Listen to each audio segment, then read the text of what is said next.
눈이 바로 깨어 일어날 때로다.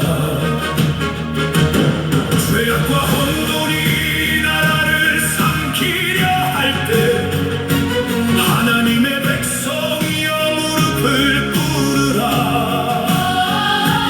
잠든 영혼이여 깨어 일어나 만군의 주를 바라볼지어다. 우리가 당한 공격은 너희도 보고 있도다. 보라, 이 땅이 황폐하고 성문이 불에 탔도다. 우리가 당한 이 수치를 언제까지 외면할 것인가? 자성을 건축하여 다시 수치를 당하지 말자. 깨어 일어나라. 무너진 성벽을 재건하라. 보라, 만군의 주께서 명령하시니 두려워하지 말라. 낙심하여 포기하지 말라. 내가 이 나라를 불꽃 같은 눈으로 보노라. 믿음의 선조들이 눈물로 지켜온 거룩한 이 제단 위에 우리 세대여 어둠을 찢고 강력하게 깨어 일어날지어다. 우리가 당한 권경은 너희도 보고 있도다. 보라, 이 땅이 황폐하고 성문이 불에 탔도다. 우리가 당한 이 수치를 언제까지 외면할 것인가? 자성을 건축하여 다시 수치를 당하지 말자. 깨어 일어나. 무너진 성벽을 재건하라. 잠자는 자들이여 깨어 일어나라. 무너진 이 나라의 영적 성벽을 재건하라. 살아계신 하나님이 우리와 함께 하시니 이 땅은 반드시 공의로 회복되리라.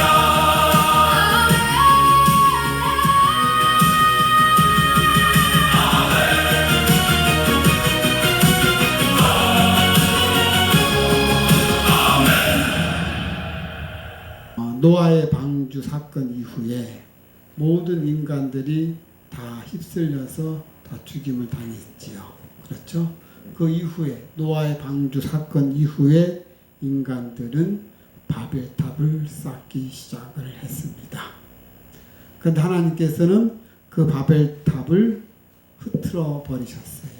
왜냐하면 바벨탑을 쌓는 그 인간들의 그 마음의 그 중심이 하나님께서 노하셨던 것입니다.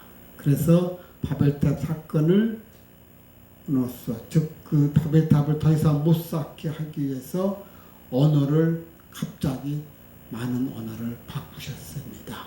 그래서 사건을 흐트러 버렸지요. 그렇죠? 그러고 나서 그 후에 아버지께서는 한 사람을 주권적으로 부르십니다. 그것도 갈대아 우르. 우상 숭배자들은 갈대아 우르에 살고 있는 아브람을 주님께서 선택을 하십니다. 그래서 그 아브람에게 나타나십니다. 그때 아브람의 나이는 75세였습니다. 그러면서 말씀하시기를 너는 너의 고향과 친척과 아버지 집을 떠나 내가 네게 보여줄 땅으로 가라 하시면서 내가 너로 큰 민족을 이루고 내게 복을 주어 내 이름을 창대하게 하리니 너는 복이 될지라. 그렇습니다. 하나님께서 아브라함에게 말씀하시기를 땅과 자손과 복을 주겠다고 약속을 하신 것입니다. 하나님의 약속은 분명 놀라웠지만 그 명령은 쉽게 따를 수 있는 것이 아니었습니다. 아브라함은 그 땅을 보지도 못했고 그리고 그의 아내는 불임이었습니다. 그러니까 아버지께서 나에게 자손을 준다는 것이 안 맞는 거예요. 그렇습니다. 그리고 또 지금 살고 있는 그 나라와 친족을 떠나라는 말씀을 하신 것입니다. 과연 이것이 쉽게 할 수가 있을까요? 그렇습니다. 그때 아브라함의 그 심정은 어땠을까요? 정말 순종하기가 어려웠을 것입니다. 하나님께서 보여주는 그 땅은 가보지도 못했고 그리고 내 아내는 불임이고 거기에다가 내가 지금 현재 살고 있는 그 땅 그리고 집을 다 보내고 친척과 아버지를 다 버리고 떠나라고 말씀을 하시는데 이 말씀은 참 힘들었습니다. 순종하기가 쉽지 않았습니다. 그런데 아브라함은 하나님 말씀을 듣고 순종하며 길을 떠났던 것입니다. 자, 그렇다면 하나님은 이 아브라함을 부르신 목적이 무엇이며 그리고 또 왜 그런 약속을 하셨을까 하는 것입니다. 창세기 22장 18절에 보면 하나님께서 말씀하시기를 지금 하나님께서 왜 아브라함에게 그런 약속을 하셨는지 대해서는 정확하게 말씀하지를 않으셨습니다. 그런데 단지 하나님은 말씀하셨고 그리고 아브라함은 순종했다라는 그 사실만을 지금 기록하고 있습니다. 머나먼 길을 걸어서 하나님께서 말씀하신 그 약속의 땅 가나안에 도착하기까지 엄청나게 큰 길이었습니다. 그런데 그게 도착하자마자 어떤 결과가 일어나기 시작했냐면 아브라함에게 재산이 불기 시작했습니다. 아브라함이 소유한 양과 그 소가 조카 롯이 같이 동거하기에는 너무나 많아서 헤어지기로 합니다. 당시의 재산의 축적은 양과 소였습니다. 그럼 얼마큼 갖고 있느냐에 따라서 자기의 재산이 척도가 되는 거였습니다. 근데 아브라함과 롯은 서로가 갖고 있는 양이 너무나 많으니까 같이 한 데 있을 수가 없어요. 그래서 서로가 헤어지기로 합니다. 그래서 아브라함이 이야기합니다. 롯에게 너가 좌하면 내가 우할 것이고 너가 우하면 내가 좌할 것이니라. 너가 먼저 택해라. 그래서 롯이 보니까 화려한 강남의 저 땅을 가겠습니다. 그래, 그럼 그걸로 가져라. 그래서 롯은 소돔과 고모라는 그 지역을 택했던 것이죠.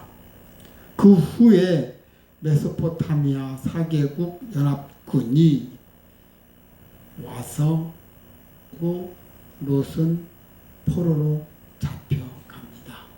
그 소식을 듣고 아브라함은 사병 300명, 자기 스스로 거느리고는 사병 300명을 끌고 호로단신 쫓아가서 연합군 4개국 연합군을 초토화시킵니다.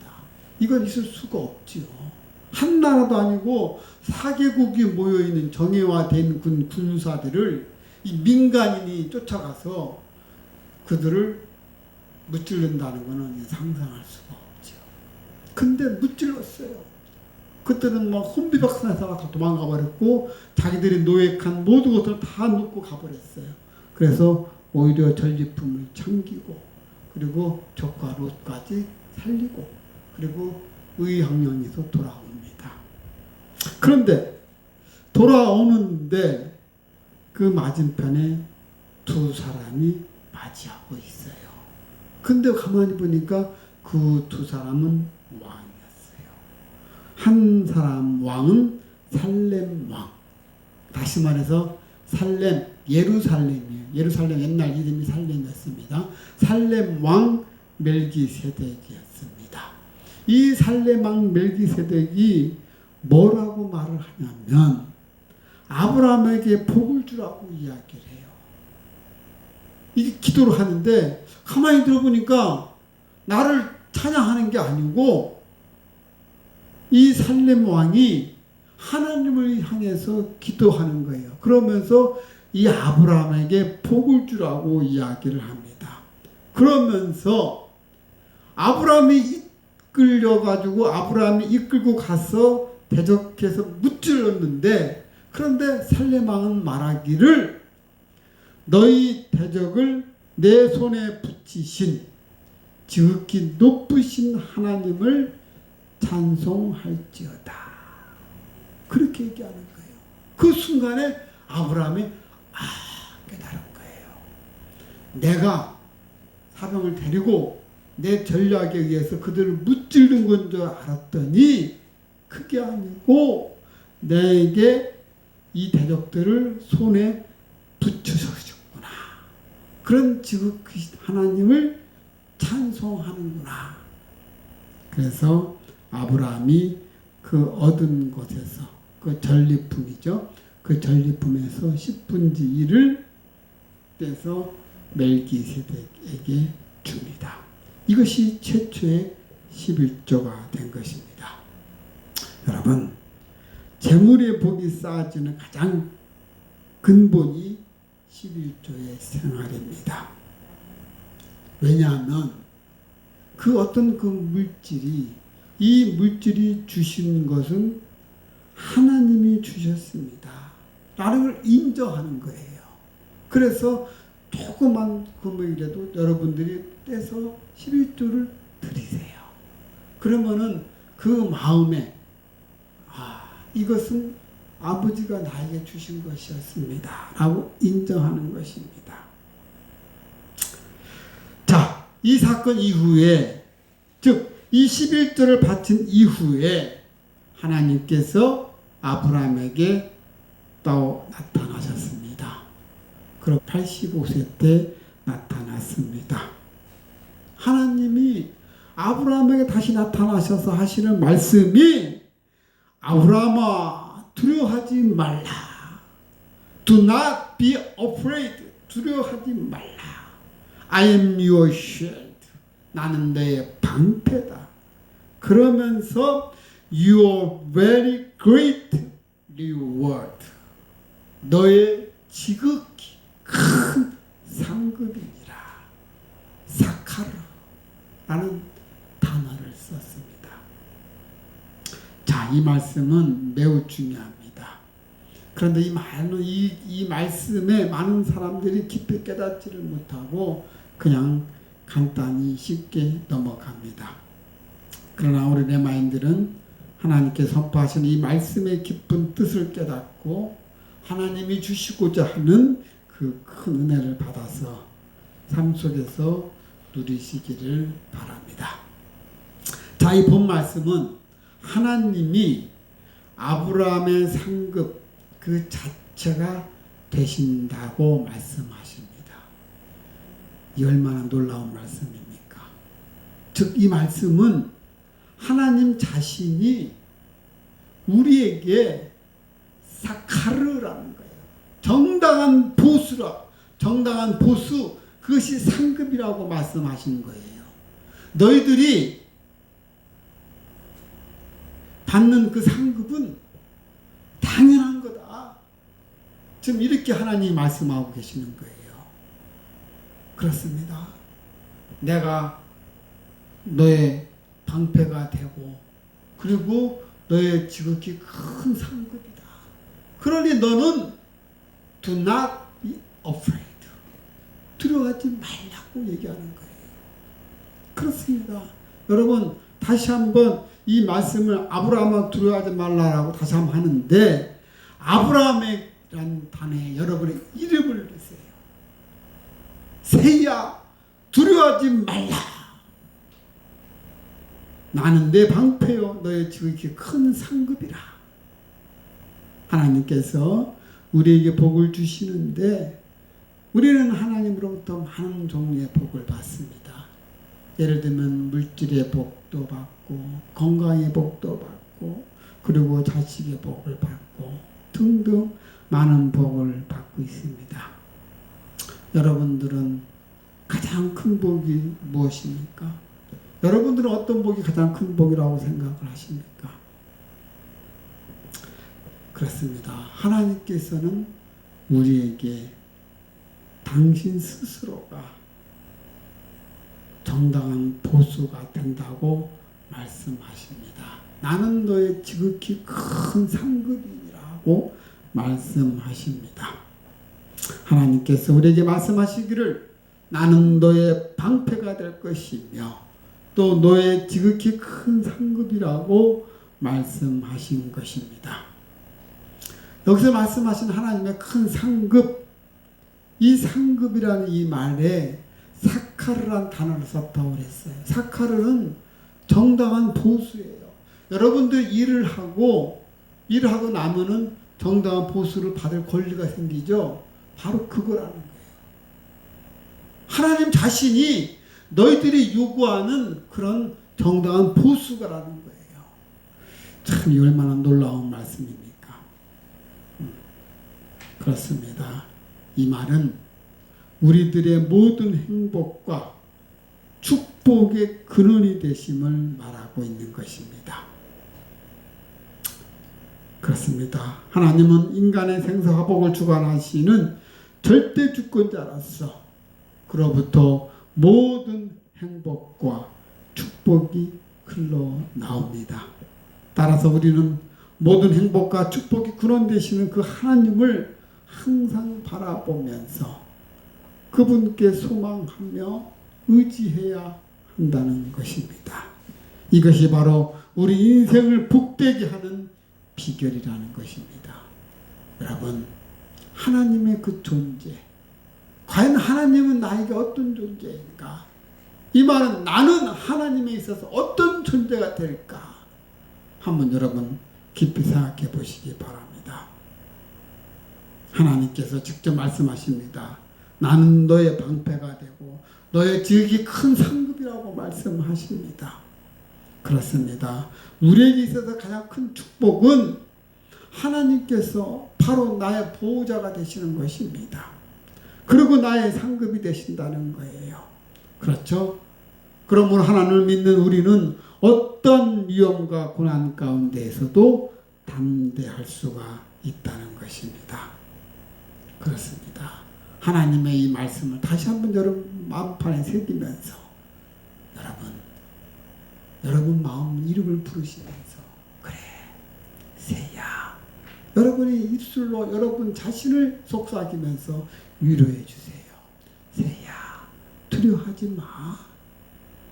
하나님이 너와 함께 하시오. 하나님께서 말씀하시기를 하나님이 너의 방패라고 하잖아. 그리고 너의 지극히 큰 상급이라고 말씀하시잖아. 그러니 두려워하지 마. 여러분, 오늘 하나님이 말씀하신 것을 다시 한번 기억하시면서 늘 마음판에 새기시길 바랍니다. 그러자 아브라함이 뭐라고 하는지 2절. 이 말은 자 10년 전에 하나님께서 아브라함에게 나타나셔가지고 뭐라 했습니까? 아브라함 보고 이 땅을 떠나라고 말씀하십니다. 그렇죠? 그러면서 너희가 고향, 땅, 친척, 아버지 다 떠나서 내가 가리킬 땅으로 가라. 그리하면 그때 뭐 주신다 그랬어요? 세 가지 주신다 그랬었죠? 뭐였죠? 첫째 땅, 두 번째 자손, 세 번째 뭡니까? 복을 주신다고 그랬어요. 그 약속을 믿고 아브라함은 순종해서 왔던 거예요. 그래서 그 머나먼 길을 도착했더니 정말 순식간에 막 재산이 불어나네. 재물의 복이 막 그냥 막 쌓아주시네. 그걸 느낀 거예요. 근데 자식이 없잖아요. 그런데 하나님께서 또 나타나셨습니다. 왜 나타나셨냐면 아브라함이 조카를 구출해 왔어요. 구출해 와가지고 이제 다 있는데 가만히 생각하니까 너무나 신기한 거예요. 내가 진짜 미쳤지. 300명만 데리고 내가 어떻게 그 많은 군대를 그렇게 많은 수가 있을 줄 상상도 못했는데 다 무찌르고 왔어요. 근데 가만히 생각하니까 그들이 보복하는 날에는 1개 국가도 아니고 4개 국가인데 그들이 보복하는 날에는 한순간에 300명은 그냥 끝나는 거예요. 그죠? 갑자기 그 생각이 드는 거예요. 두려운 거야. 그때 하나님이 아브라함아 부른 거예요. 그러면서 두려워하지 말라는 거죠. 내가 너와 함께 하니까 그 말을 하는 거예요. 그러자 아브라함이 또 말을 하기를 주 여호와여 내게 무엇을 주려 하시나이까. 여기서 주 여호와라는 말이에요. 에드나이 에후와라는 말 썼습니다. 보통 이게 결합해서 주와 여호와를 이렇게 결합해서 종종 쓰기도 하는데 이 본문이 그 첫 번째로 쓴 거예요. 아브라함이 에드나이 에후와 아도나이는 이 세상의 창조주이고 그 역사의 주관자이신 하나님의 그 주권을 강조할 때 쓰는 하나님의 신명입니다. 아도나이. 그리고 여호와는 여러분 아시다시피 언약을 맺으시고 신실하게 지키심을 강조할 때 쓰는 하나님의 신명입니다. 그렇죠? 그러니까 이 아브라함은 하나님의 주권을 강조하고 그리고 그 다음에 하나님의 신실하신 약속을 지키시는 분이라는 거예요. 그러니 아버지께서 하신 말씀을 지켜야 되지 않습니까? 라는 것을 은근히 지금 이야기하고 있는 거예요. 그렇죠? 주 여호와여 아도나이 예호와. 아브라함은 방패와 상급이 되시겠다고 약속하신 분이 이 세상의 주 아도나이이시면서 동시에 약속을 반드시 지키시는 신실하신 하나님이심을 굳게 믿었기 때문에 주와 여호와를 동시에 사용하는 것입니다. 그러자 아브라함은 나는 자식이 없어서 양자를 드린다고 하니까 하나님께서 그를 이끌고 나가서 하늘을 바라보라. 저 뭇별들을 셀 수 있나 보라. 그 많은 별들을 네가 셀 수 있겠느냐? 세어보라는 거예요. 그러면서 너의 자손이 이와 같으니라. 그렇습니다. 그제서야 아브라함이 그 말씀을 듣고 믿음이 생긴 거예요. 하나님께서 그제서야 아브라함이 처음으로 고백을 합니다. 이제는 믿습니다. 하나님께서 그의 믿음을 보시고 그를 의로 여기신 것입니다. 그러면서 아브라함이 우상 숭배 떠드는 그 갈대 우르에 있을 때 내가 너를 부른 그 이유를 말씀하신 거예요. 그것이 뭐 때문에 불렀는가? 7절 하나님께서 우상 숭배 떠드는 갈대 우르에 있는 그 아브라함을 부르신 그 이유를 지금 말씀하신 것입니다. 15장 7절 나는 이 땅을 내게 주어 소유를 삼게 하려고 너를 갈대 우르에서 이끌어낸 여호와이니라. 그러니까 하나님은 아브라함으로 하여금 가나안 땅을 차지하게 하기 위해서 그래서 그를 부패에 쪄들은 우상 숭배자들은 그 땅으로부터 끌어내어 가나안 땅으로 인도하신 것입니다. 그것은 오늘날 하나님께서 우리 성도들을 죄의 자리에서 부르신 이유가 무엇인지를 알게 해주시는 대목입니다.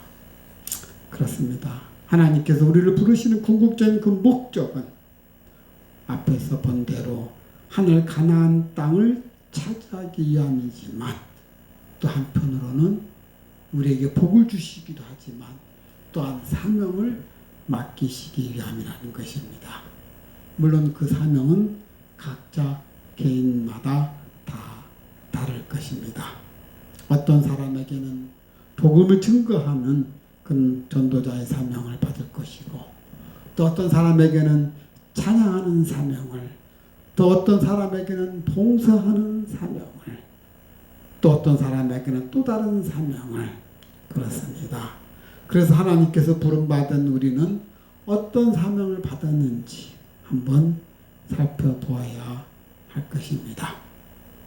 그래서 여러분들을 향한 그 하나님의 그 부르심의 그 목적이 무엇인지를 깨달아서 그 사명을 충실히 감당함으로써 하나님의 칭찬과 상급을 받아들일 줄 믿습니다. 저는 이제 어제 말씀을 준비하면서 그러면서 어떤 다른 예를 들기 위해서 하나님은 나에게 어떤 존재인가 하는 부분을 파헤치다가 문득 어느 말씀을 보다가 갑자기 처음 느껴지는 생각이 들었습니다. 제가 한번 여러분들께도 한번 여쭤볼게요. 이스라엘 백성들이 바벨론에 의해서 포로로 잡혀가요. 그렇죠? 잡혀가서 몇 년 만에 돌아옵니까? 70년 만에 돌아와요. 그죠? 근데 이것이 당연히 예약이 돼 있었어요. 예언해놨어요. 하나님께서 이스라엘 백성이 나의 말에 순종하지 않고 그리고 지키지 않아서 내가 너희들을 이제 심판하시는 거죠. 일종의. 그러면서 포로로 끌려갈 것인데 70년 만에 다시 돌아오게 할 것이다. 그거를 우연찮게 바벨론에 나가서 제상으로 있는 누구 다니엘이죠. 다니엘이 우연찮게 읽다가 그걸 발견한 거예요.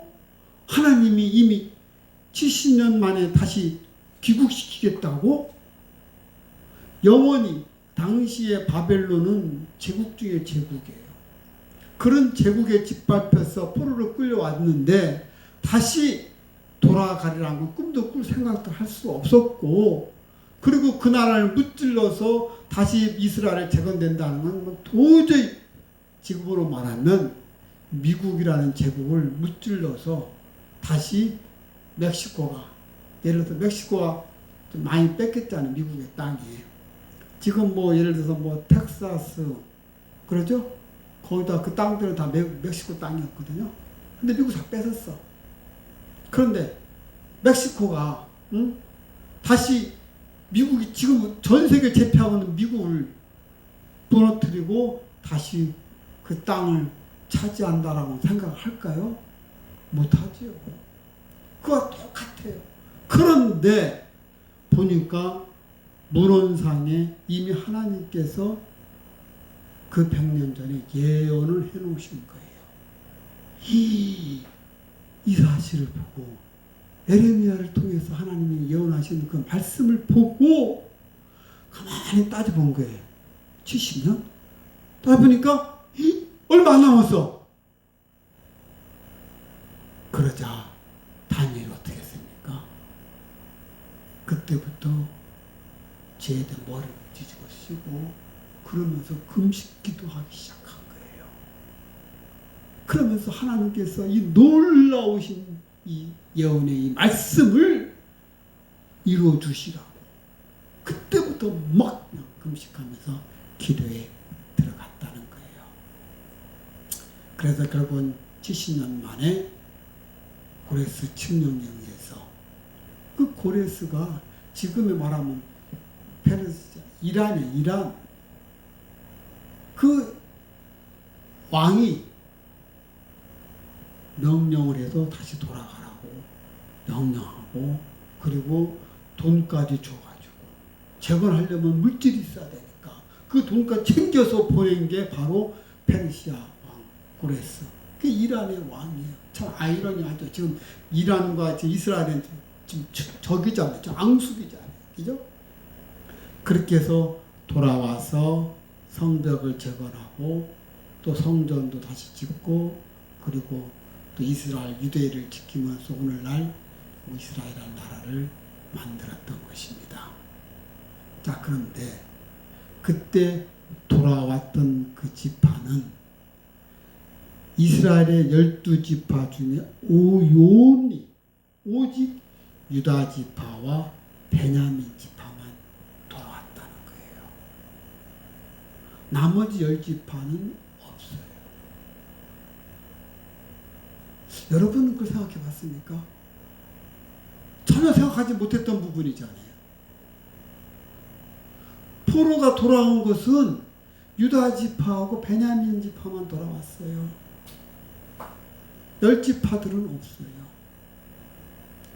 10지파는 722년에 멸망한 그 이후부터 역사 속에서 북이스라엘은 사라집니다. 그 북이스라엘이 바로 10지파였습니다. 에브라임을 중심으로 하면 요셉의 자손들 10지파들, 므낫세 지파, 갓 지파 등등 10지파들이 바로 그 북이스라엘이었습니다. 그들은 그 망하고 그 후부터 성경 속에 나타나질 않아요. 역사 속에서. 포로로 잡혀간 그 후에 돌아온 지파는 오직 유다 지파와 베냐민 지파뿐이었습니다. 이게 뭐지? 그러면서 그 말씀을 준비를 했습니다. 그러다 날이 새버렸어요. 꽉 샜습니다. 이 너무나 중요한 말씀이고 이 말씀 속에서 위대하신 하나님이 보여지는 거예요. 정말 사라진 10지파들이 없어진 10지파들이 다시 돌아오는데 그때 포로로 돌아왔던 그때가 아니에요. 이스라엘 백성이 망하고 나서부터 그로부터 2700년이 지난 오늘날에 와서 그들이 다시 돌아오는데 저는 그 사건을 보고 깜짝 놀랐어요. 지난 4월 23일입니다. 4월 23일 날 첫 결실로 240명의 유대인 므낫세의 후손이 이스라엘 벤구리온 공항에 도착을 합니다. 그래서 그들이 활주를 내리자마자 그들이 한 행동이 그 땅에 무릎을 꿇고 2700년 만에 다시 돌아온 그 고국에 무릎을 꿇고 눈물을 흘리면서 하나님께 기도하는 그 장면, 그것이 전 세계에 쫙 펼쳐집니다. 그렇습니다. 이 사건은 BC 8세기에 아수르에 의해서 멸망되어서 밧줄로 묶여서 고향에서부터 끌려나간 그런 사람들의 그 후손이 그들이 므낫세 지파의 후손들이었습니다. 그들이 1차 240명이 거기에 도착하면서 내려서 눈물을 흘리면서 귀환을 한 것입니다. 그러면서 계획에 의해서 단계적으로 그들을 데리고 온다고 선포를 합니다. 그래서 금년도에 걸쳐까지 1200명을 귀환을 완료하고 그리고 2030년까지 남은 전원을 데리고 올 계획이라고 발표를 합니다. 나머지 전원이 약 6천 명 정도 됩니다. 이렇듯 지금 각지에 있는 그 유대인들이 속속이 지금 들어오고 있는 것입니다.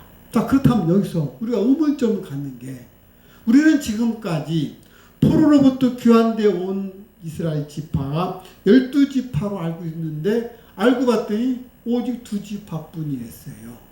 유다 지파와 베냐민 지파. 그 나머지 10지파는 없어졌어요. 어디 갔나? 봤더니 문헌상에, 기록상에, 역사서상에 그들이 망한 그 이후부터 그들은 나타나지를 않았습니다. 성경 속에서 영원히 사라졌습니다. 10지파는 사라진 거예요.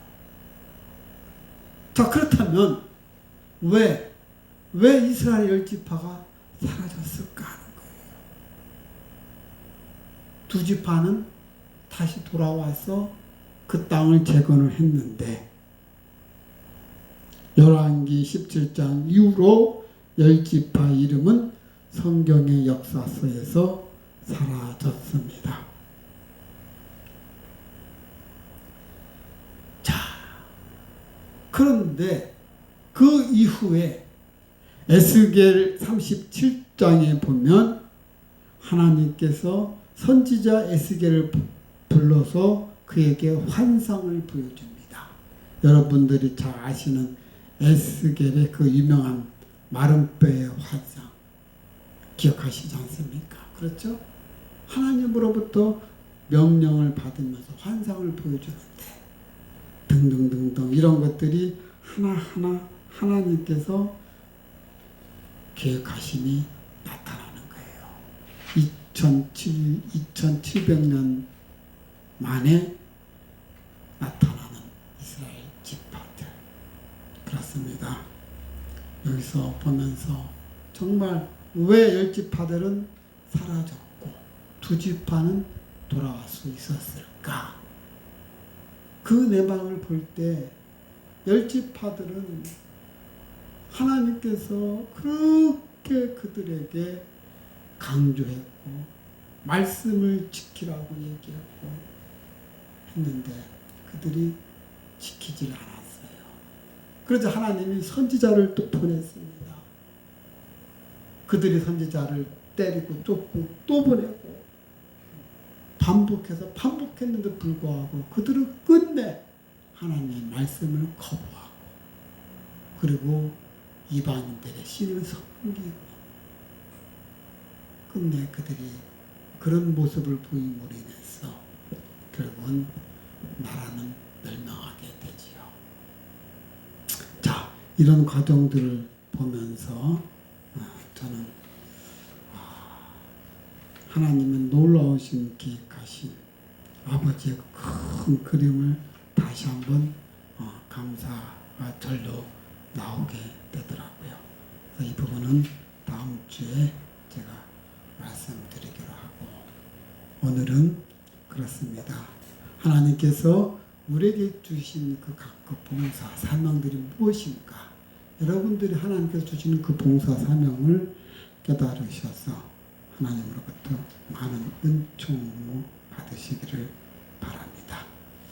자, 오늘은 그 핵자기 공명을 발견한 1952년 노벨 물리학상을 받은 에드워드 퍼셀에 관한 이야기로 나누면서 말씀을 끝내도록 하겠습니다. 자, 이 노벨 물리학상은 노벨상 중에서도 최고의 금자탑이 바로 물리학상입니다. 이 상을 받은 에드워드 퍼셀, 그의 닉네임은 바우사였습니다. 일리노이주 출생입니다. 자, 1979년도 우주 먼지는 원심력에 의해서 쪼개질 수가 없다고 이 정의한 학설 논문을 발표를 했습니다. 최근 그 연구진에 의해서 초신성이 폭발할 때, 그 별의 초신성 첫 별이 폭발할 때, 그때 무겁고 젊은 별에서 나오는 강한 빛에 의해서 주변의 그 먼지가 강하게 회전하고, 그리고 이 과정에서 이 먼지는 더 작은 입자로 쪼개진다는 그런 새로운 원리를 발견을 한 것입니다. 이 원리는 40년 전에 그 원리를 완전히 뒤집는 거예요. 더 이상 쪼개질 수가 없다고 그렇게 믿고 왔는데, 초신성의 폭발로 인해서 이 젊은새 나오는 강한 그 빛에 의해서 이 먼지가 회전하면서 더 작은 입자로 쪼개진다는 것을 원리를 발견한 것입니다. 제가 읽은 이 책자 이 목사님은 일리노이주에 있는 그 스프링필드라는 그 큰 교회 담임 목사를 만나기 위해서 시카고에서 3시간 드라이브를 해서 그 교회를 찾아갔답니다. 이 목사님이 그 스프링필드 교회를 딱 가는데, 이 복도 중간에서 어떤 40대 중년 남자가 막 콧소리 이 찬양을 막 부르면서 청소를 하는데 특이하게 하더라는 거예요. 보니까 이 토이개를 갖다가 그것도 두 개로 막 하면서 춤을 추듯이 하면서 찬양을 부르면 흥흥을 하면서 하는 모습을 보는데, 야, 약간 나사가 풀릴 것 같다는 거예요. 저 사람 약간 나사가 풀리고, 그러면서 차라리 나사가 풀리는 게 낫다. 창피할 줄 모르잖아요. 그렇죠? 자기 뜻대로 하면 되니까. 그래서 그 모습을 보면서 그리고 복도를 지나갔습니다.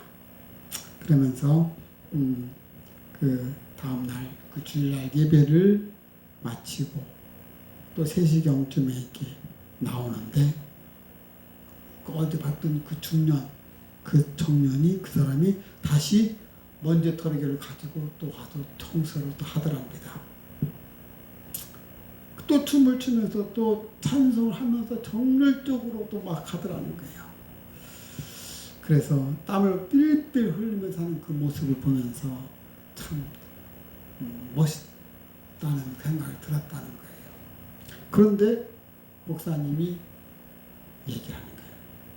그 일리노이주 목사님이 그 목사님한테 저분 누군지 아십니까? 물어보는 거예요. 그래서 저분 누군데요? 저분이 바로 일리노이주 1000만 명의 일리노이주 주민이 가장 사랑하는 3명 중에 한 사람이라는 거예요. 저 사람이 1000만 일리노이주 주민 중에서 가장 존경받는 사람이라고요? 예, 그렇습니다. 그래요. 그러면서 마침 그분이 이렇게 오는데 빙그레 웃으면서 이렇게 오더라는 거예요. 그러니까 그 막상 저분 나이가 몇 살로 보입니까? 그러니까 딱 보다 40대 한 중후반쯤 됐습니다 하니까 저분 나이가 81세랍니다. 와, 반이나 줄어들었어. 그죠? 스프링 목사 말씀이 이분하고 저녁 식사를 같이 하기로 하고 이제 헤어졌어요. 그 청소하는 그 중년 그분하고. 그러고서는 이제 이 스프링필드 목사님이 말씀하십니다. 사실은 지난번에 우리 교회에 갑자기 청소하는 사람 3명이 동시에 그만뒀다는 거예요. 그래서 할 수 없이 이 청소 용역자 3명을 채용한다고 공고를 딱 냈대요. 발표를 하자 바로 이 마우사가 찾아온 거예요. 찾아와서는 목사님, 그 3사람이라는 몫을 제가 혼자서 3개월만 할 수 있도록 해주세요 아니 세 사람이 하는 몫을 혼자 다 하겠다는 거예요. 그걸 3개월 만이라도 해달라고 막 사정을 하는데 너무나 진지하니까 그래요. 그러면 하세요 하고 허락을 했대요. 이 바오사가 너무나 기뻐가지고 혼자서 세 사람이 하는 역할을 한다고 생각을 해보세요. 이분이 교수예요. 교수. 대학교 교수. 그러니까 대학교에서 강의하시고 틈나는 시간이 있으면 와서 교회 청소하고 또 대학 가서 강의하고 또 틈난 시간 또 와서 청소하고 그렇게 하더라는 거예요. 와, 정말 대단하죠. 그렇게 하기를 한 일주일 지났는데 한 교인이 쫓아왔어요. 목사님 큰일 났습니다. 큰일 났습니다. 왜 그러니? 그 바오사 그분이 울고 있다고. 뭐야? 갔더니 청소하다 말고 그냥 그 바닥에 마룻바닥에 주저앉고 막 계속 통곡을 하고 우는 거예요. 그래서 목사님이 다가갔습니다. 다가가서 위로를 해주려고 가서 왜 성도님 뭐가 불편하셨습니까? 그랬더니 이 바오사가 하는 말이 너무나 감사해서 하나님의 은혜가 너무 감격해서 눈물이 저절로 나온다는 거예요. 나에게 아버지 전을 청소할 수 있는 것까지 나한테 허락하신 것이 그것마저도 감사하다는 거예요. 그러면서 눈물 흘리는데 감격의 눈물이지요. 자, 그랬답니다. 그렇게 해서 3개월만 청소한다고 했던 그분이 지금까지 40년이 되었답니다. 청소한 지가. 놀라지도 않으시네요. 그랬습니다. 그래서 청소하는 사람을 채용을 했지만은 그래도 계속 청소를 하더랍니다. 은혜 받고 울고 그러다가 또 울고 그래서 이 별명이 울보장로라는 것입니다. 이 바오사의 별명이 울보장로랍니다. 그래서 그날 저녁에 이제 같이 이제 식사를 합니다. 식사를 하는데 그분이 노벨 물리학상을 받았다는 거 아니에요. 야, 정말 이 상상을 할 수가 없잖아요. 대학교 강의에다가 틈만 나면 교회 청소하는데 거기다가 노벨 물리학상까지 받은 거예요. 그러니 너무나 감격해서 야, 어떻게 저렇게 받을 수가 있을까? 같이 식사를 하면서 물어봤답니다. 노벨 물리학상까지 받았다니 정말 대단하십니다. 그랬더니 이 바오사 하는 말이 거참 노벨상을 희한하게 탔어요. 이렇게 말하는 거예요. 저는 연구를 열심히 한 것도 아닌데 제가 교회 청소를 혼자서 도맡아 한지 3년이 되었을 때 그때 제 나이 42세였습니다. 그때 이 당시에 그 물리학 교수들끼리 매년 모여가지고 원탁 회의를 하면서 발표를 한답니다.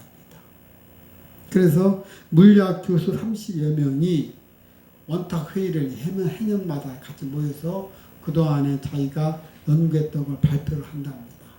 원탁 회의를 하면서 그 회의장에서 이렇게 앉아 있고 한 사람이 주제 발표를 하는데 나머지는 그 강의를 다 듣는 거예요. 그리고 한 가운데 TV가 이렇게 놓여 있고 서로가 여러 개가 놨겠지. 이렇게 자기 앉는 방향도만 보게 했으니까 뭐 최소한 4대 정도 이상 맞겠죠.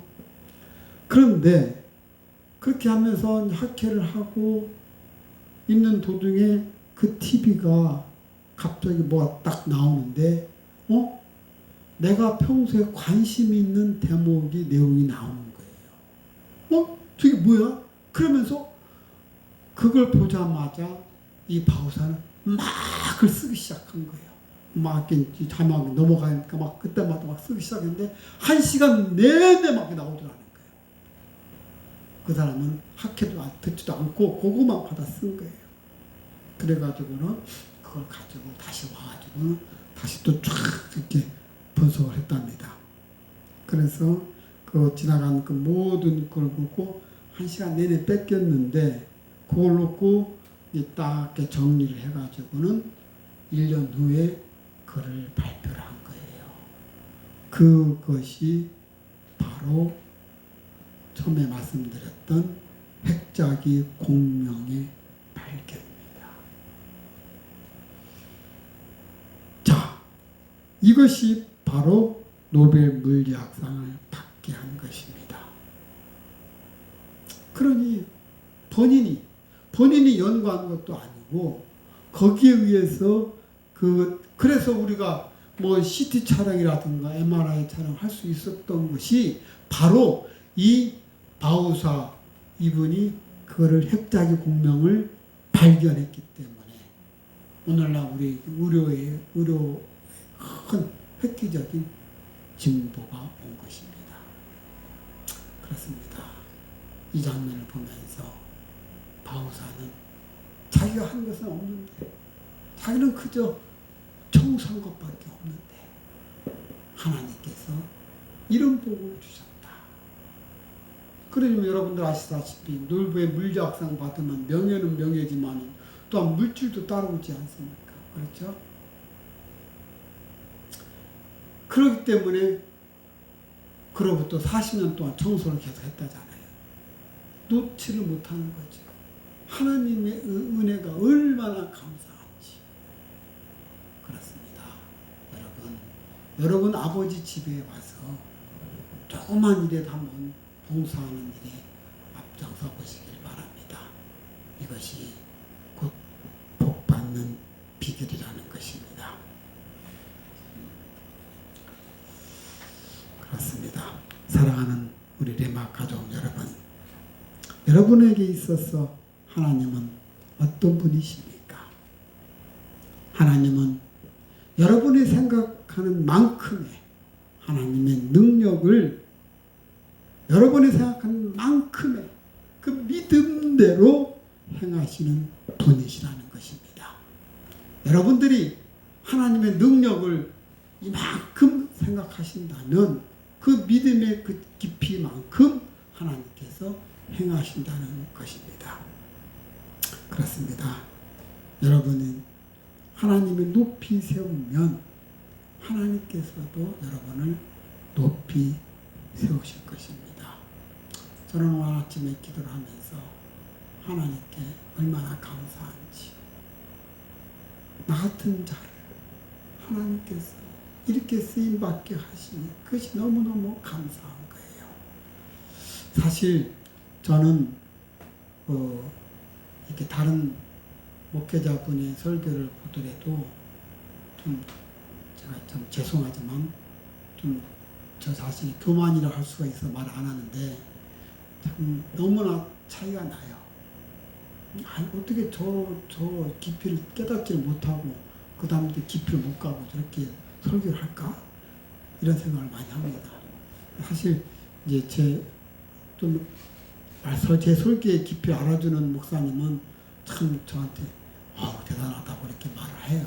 그런데 저는 그래요. 제가 그거를 깊이 깨달을 수 있었던 건 제가 깨달은 게 아니에요. 하나님이 나에게 주셨어요.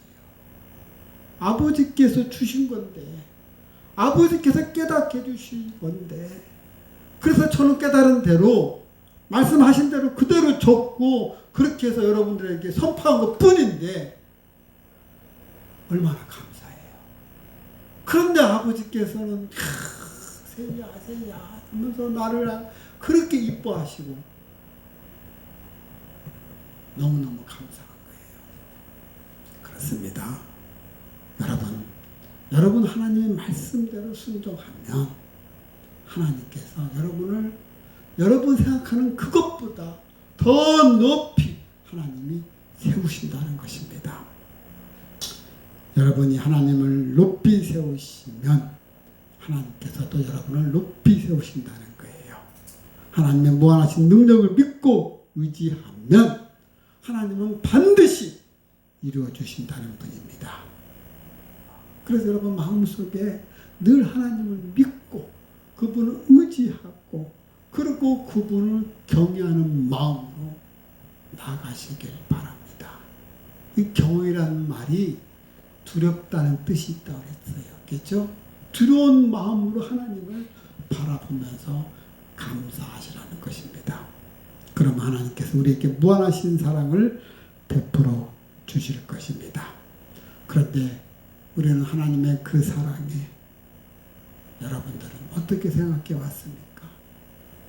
하나님은 지금까지 여러분들에게 무한하신 사랑을 베풀어 주셨는데 근데 여러분들은 내 생각대로 내 마음대로 무례하게 행동한 적은 없었는지 그래요. 하나님께서는 나에 대해 오래 참고 온유하게 대해 주셨는데 나는 그 사랑에 보답하며 감사를 했는지 또 나는 그 사랑에 대해서 어떻게 대처했는지 그렇습니다. 2700년 만에 돌아오는 이 유대인들을 바라보면서 그렇습니다. 하나님께서 과연 우리를 어떻게 생각하고 계시는지 여러분들 2700년 동안 사라졌던 이스라엘 민족들이 하나둘씩 돌아오는 그 모습을 보면서 하나님은 한 번도 그를 잊지 않으셨다는 겁니다. 제가 이번 새벽에 말씀 보면서 더 놀라운 것은 하나님께서 그 과정마다 사건이 일어나기 그 전부터 보세요. 북이스라엘 멸망한 지 그 후로 지나와도 이미 그들은 다 없어졌어요. 아무것도 없는 존재가 되어버렸어요. 왜 그렇게 됐는지 그건 아수르 왕의 정책에 의해서 이스라엘 백성들이 뿔뿔이 헤어질 수밖에 없었던 것이었습니다. 그들이 그들 붙잡고 포로를 끌고 가버렸어. 한 곳에 둔 게 아니라 온 각처에 다 뿔뿔이 헤쳐나 버렸어요. 반면에 유다 지파 멸망해서 바벨론을 끌려갔던 그들은 한 곳에 모아놨어요. 여러분 기억나시죠? 한 곳에 모아놔서 그들로 하여금 문화 건설하게끔 노동력으로 쓴 거예요. 한 곳에 모아놓으니까 에스겔이 그들을 향해서 예언할 수가 있었던 거예요. 또한 다니엘 역시 그 높은 자리를 차지할 수 있었던 것은 이스라엘 백성들이 한 곳에 모아서 정착하니까 그들에게도 어떤 정책이 필요했던 것입니다. 그렇습니다. 하나님께서는 이런 이스라엘 열지파들이 멸망해서 각자 흩어져 가지고 다 떨어져 있는 상황 속에서도 하나님은 에스겔을 통해서 예언을 하셨다는 거예요. 마른 뼈의 환상을 보여주면서 내가 흩어진 이 모든 이들을 내가 다시 세우겠다. 그러면서 에스겔을 통해서 두 막대기를 가지고 와서 한 막대기에는 이스라엘의 지파 사람 이름 쓰고 여기에는 유다 지파의 이름을 써서 두 개를 하나로 포개서 하나로 만들어라. 하나님은 그렇게 기억하시면서 그들을 한 곳에 모으겠다고 말씀하십니다. 더 놀라운 사실은 이들이 멸망하기 그 전에 하나님께서 이들이 멸망하기 바로 그 전에 BC 8세기에 그때 선포하십니다. 이들은 나를 버렸고 내 말에 순종하지 아니하였고 우상 숭배에 떠들었기 때문에 내가 그를 흩트리겠다. 먼저 말씀을 해주시고 그러고 나서 그들이 흩어지고 멸망하게 되고 그러고 나서 흩어진 것을 내가 다시 찾아 모으겠다고까지 말씀하십니다. 그로부터 2700년 흐른 오늘날에 와서 이곳저곳에서 각 지파의 후손들이라고 하면서 나타나기 시작한 것입니다. 이 부분은 너무나도 놀라운 사건이기 때문에 다음 주에 그 말씀을 같이 선포하면서 은혜 나누기를 하고, 오늘은 이런 분이 우리는 하나님을 잊을지라도 하나님은 나를 기억하시는구나 하는 것을 늘 마음속에 새기시면서 하나님께 감사하며 나아가는 저와 여러분 되시기를 주님의 이름으로 축원합니다. 자, 기도하시겠습니다. 사랑이 많으신 아버지 감사합니다. 우리 아버지께서는 저희들을 잊지 아니하시고 끝까지 지키시면서 인도해 주신 하나님이심을 다시 한번 깨닫게 되었습니다. 그러면서 하나님께서 말씀하시기를 나는 너의 방패가 되며 너의 지극히 큰 상급이라고까지 말씀하신 하나님, 아버지 너무너무 감사합니다. 하나님의 말씀을 붙잡고 하나님의 뜻에 따라 나아가는 우리의 모습 되게 하여 주시옵소서. 감사하며 사랑이 많으신 예수님의 이름으로 기도하옵나이다. 아멘.